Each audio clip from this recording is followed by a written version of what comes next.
Samakan frekuensi kita dengan frekuensi ilahi. Gimana caranya? Coba. Wujudkan sifat-sifat ilahi dalam diri.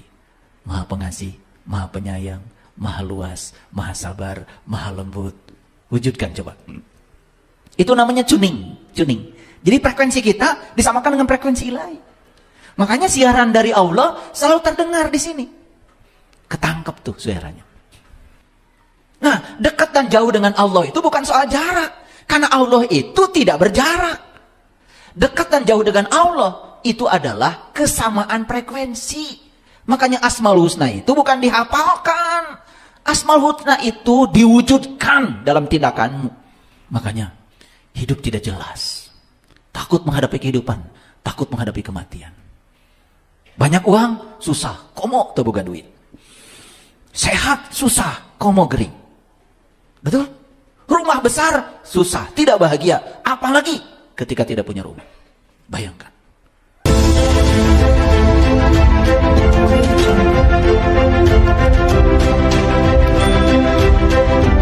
Pertama, apa tadi? Jangan mimpi. Berarti sudah membatasi. Itu yang dipancarkan semesta. Kita lupa kalau kita sedang jadi garpu tala. Dan garpu tala yang bergetar di semesta ini, yang sama frekuensinya dengan ini, itu yang akan datang. Makanya terus saja berada pada kondisi yang sama. Yang kedua, buat makan aja susah. Makannya susah? Susah. Tambah lagi yang ketiga. Ya. Apa tadi?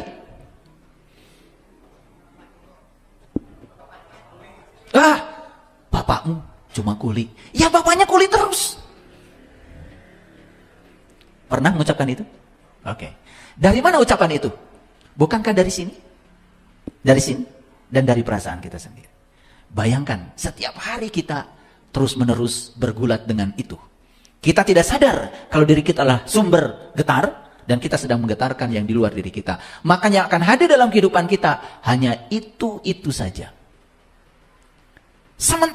Sementara kita berpikir berkelimpahan, ingin uang banyak, ingin, betul? Orang lain baik, ingin sehat, tapi yang dipancarkan ke semesta yang sebaliknya. Makanya heran sekarang itu, ya. Ada orang ngajarkan ini doa mustajab, tidak mustajab.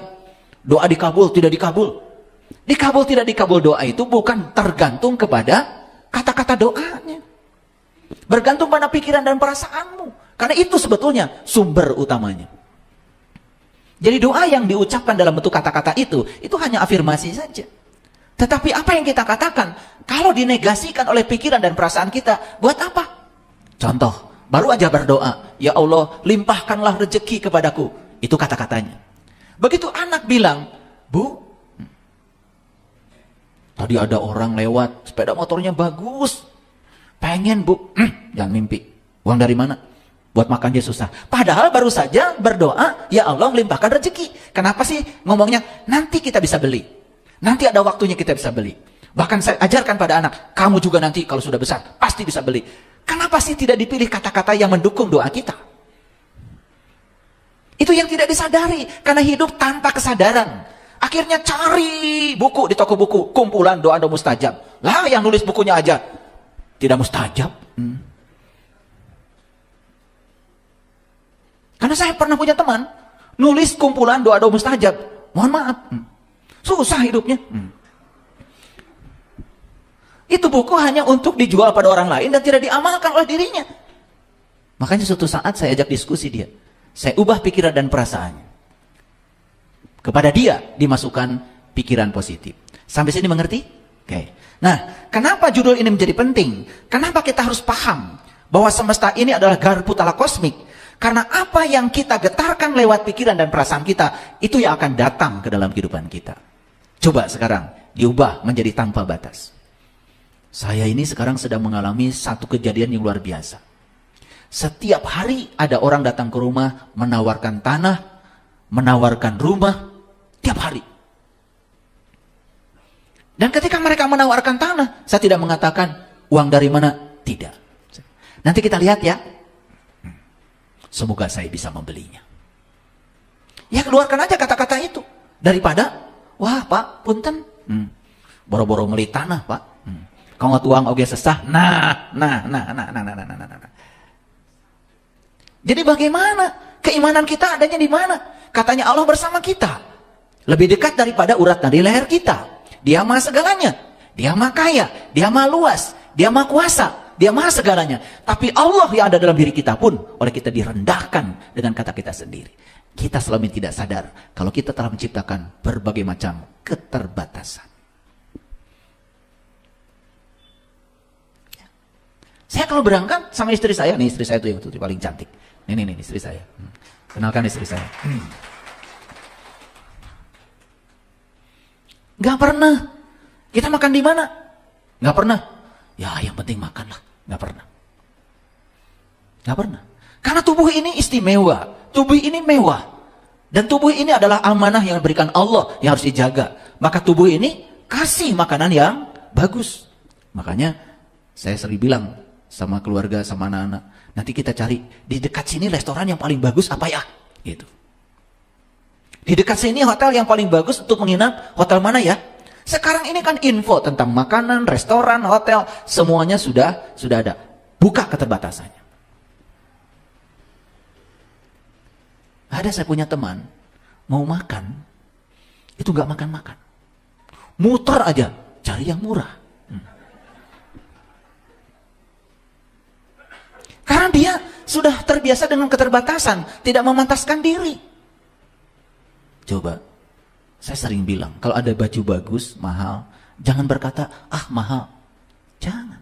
Nanti balik lagi ya, saya ambil kamu. Imajinasikan dan rasakan seakan-akan baju itu sudah kita pakai. Pasti ada uangnya untuk beli itu.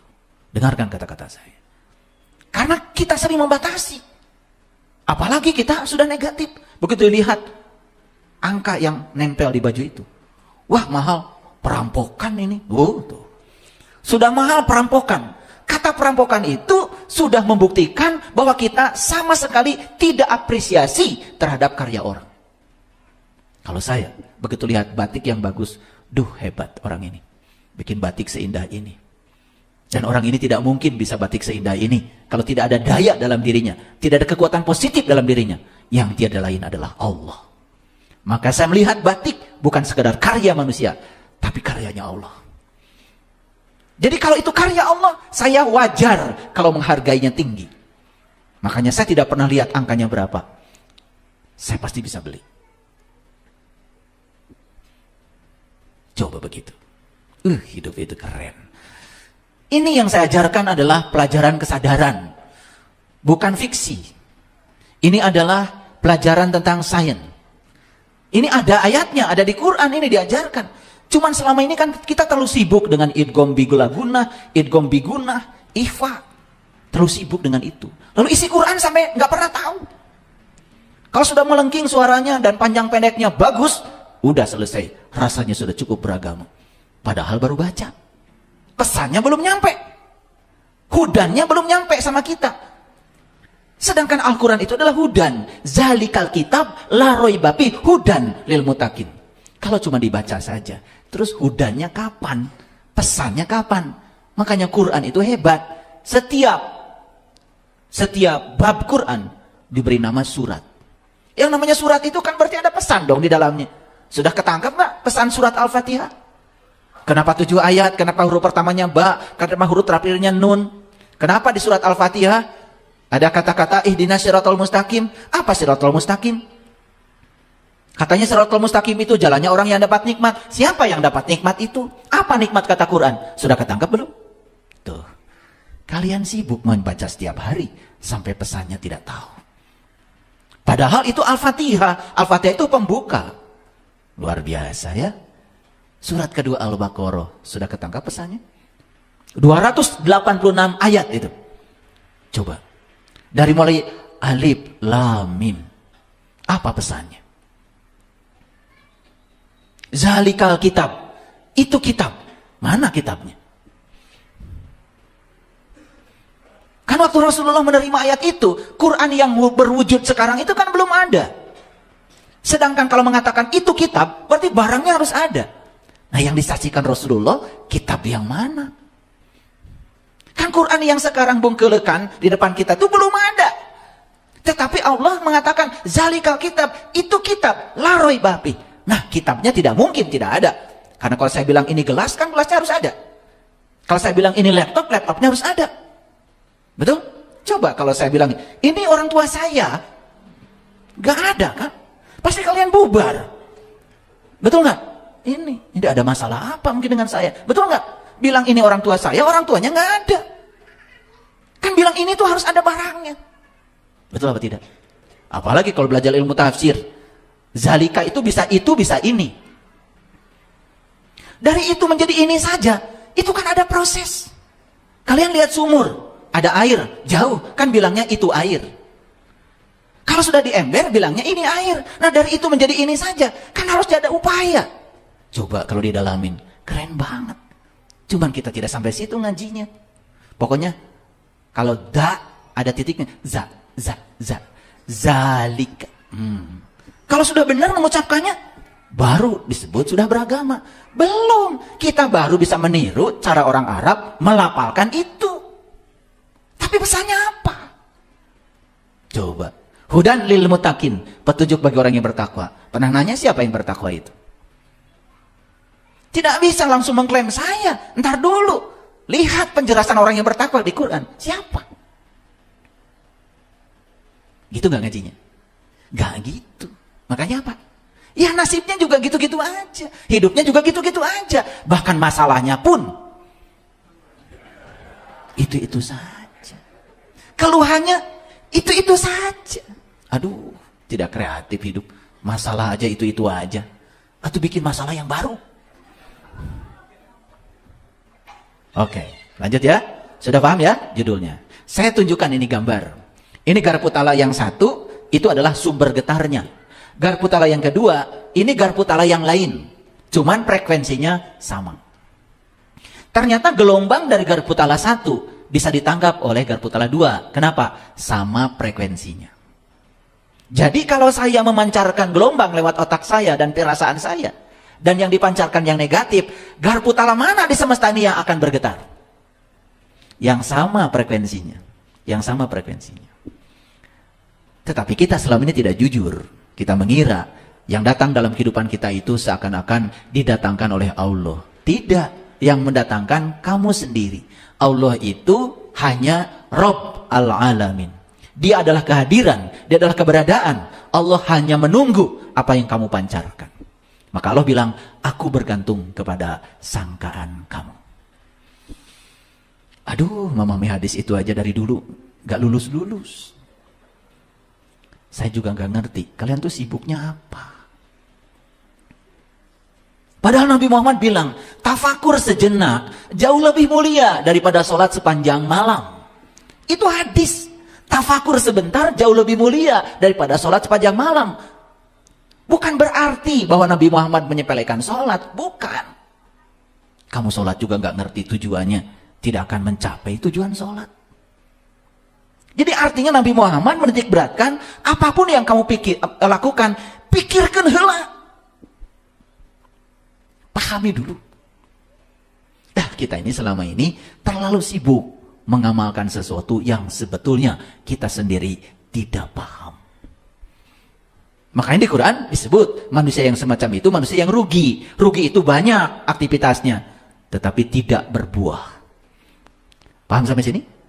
Jadi garpu tala yang sebelah kiri itu sumbernya. Yang kanan, yang lain. Yang bisa digetarkan oleh sumber itu. Kenapa bergetar yang kanan? Satu frekuensi. Nih, coba perhatikan dalam hidup. Tukang gosip, pasti. Pasti temannya tukang gosip lagi. Coba lihat aja. Kalau nggak percaya sama saya. Orang yang mikirnya negatif, itu akan dikumpulkan dengan mereka yang negatif. Karena sama frekuensi.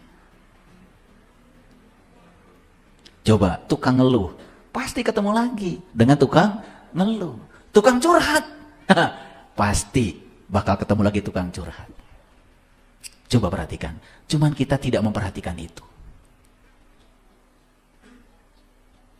Ketika kita mengubah diri kita di frekuensi yang berbeda, saksikan saya, yang hadir di kehidupan kita, orang-orang yang frekuensinya berbeda.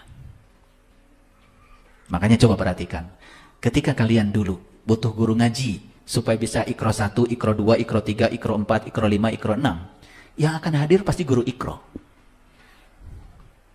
Setelah Iqra selesai, kemudian kalian menganggap sudah selesai belajar agama. Ya sudah, selesai sampai di situ. Tapi yang punya kebutuhan lain, saya ingin belajar ilmu hakikat, ilmu torikat, ilmu ma'rifat. Di kebutuhan itu, karena dia berada di frekuensi yang berbeda, akan hadir guru-guru yang berbeda. Perhatikan aja. Perhatikan aja. Siapa yang menarik itu? Kita sendiri. Makanya mengubah nasib, berarti mengubah pikiran dan perasaan. Oke, lanjut. Gambar apa ini? Yang sebelah kiri gambar pemancar. Yang sebelah kanan gambar radio. Nih, supaya radio ini bisa menangkap siaran, apa yang harus dilakukan? Pertama, radionya harus ada baterainya. Itu dulu. Betul? Iya dong, harus hidup. Lah nggak ada baterainya? Jadi kita harus hidup. Saya mau nanya dulu, kalian hidup apa tidak?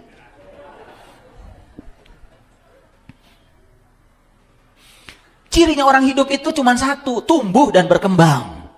Sekarang saya tanya lagi, kalian tumbuh dan berkembang tidak? Mulai bingung.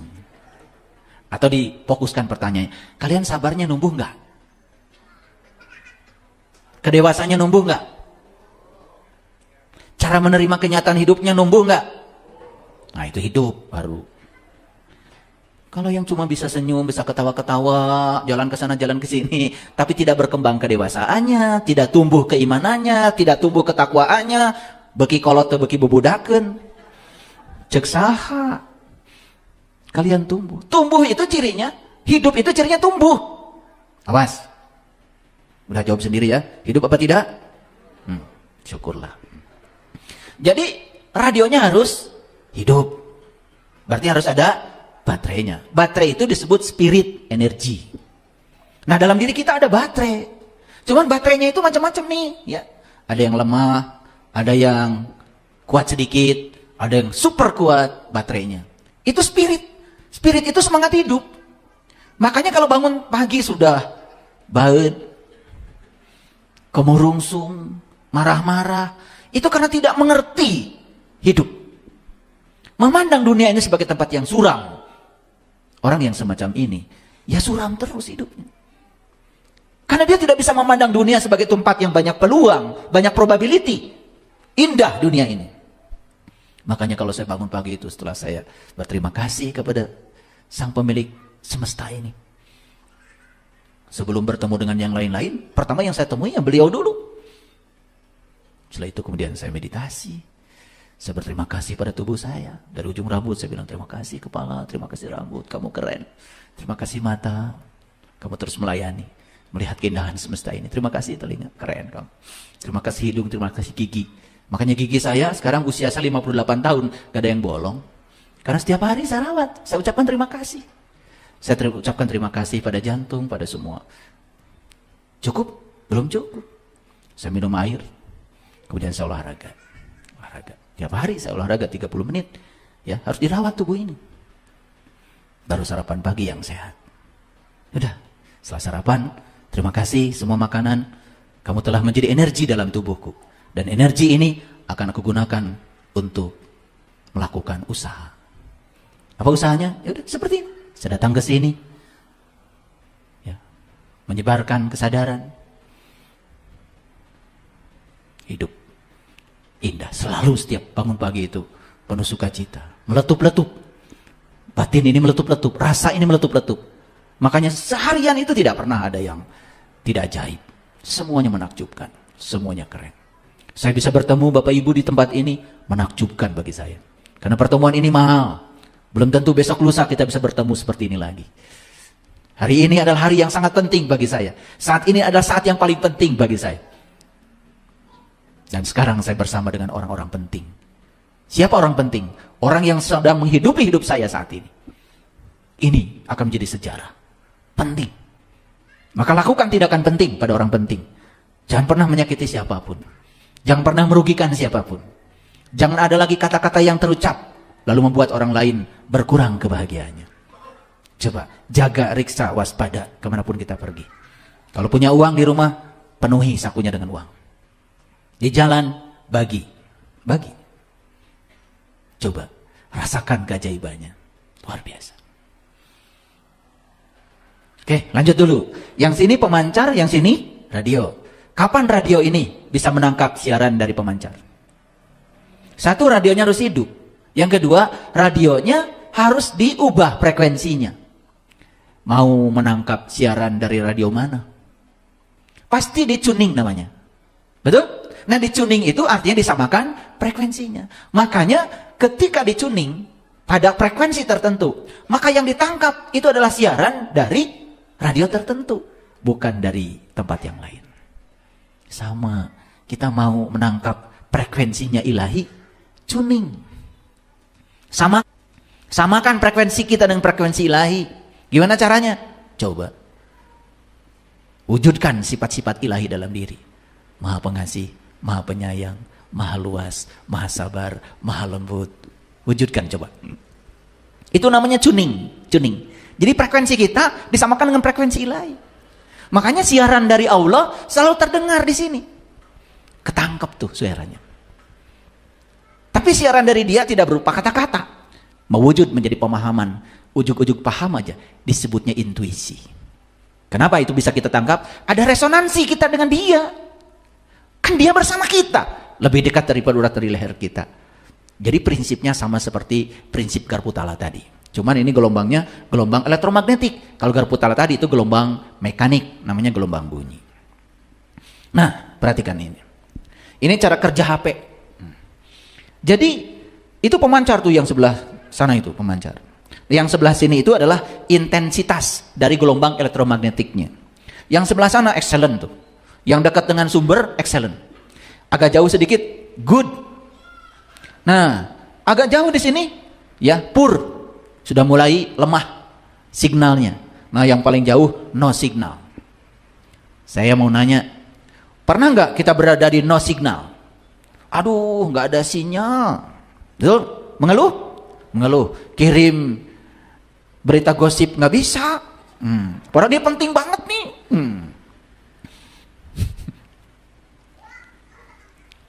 HP kita saja kalau di luar jaringan, out of network, nggak bekerja, nggak bisa nerima WA, nggak bisa nerima video, karena di luar jaringan. Ini HP.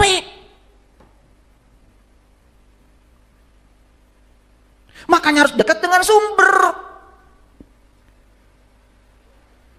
Maaf ya.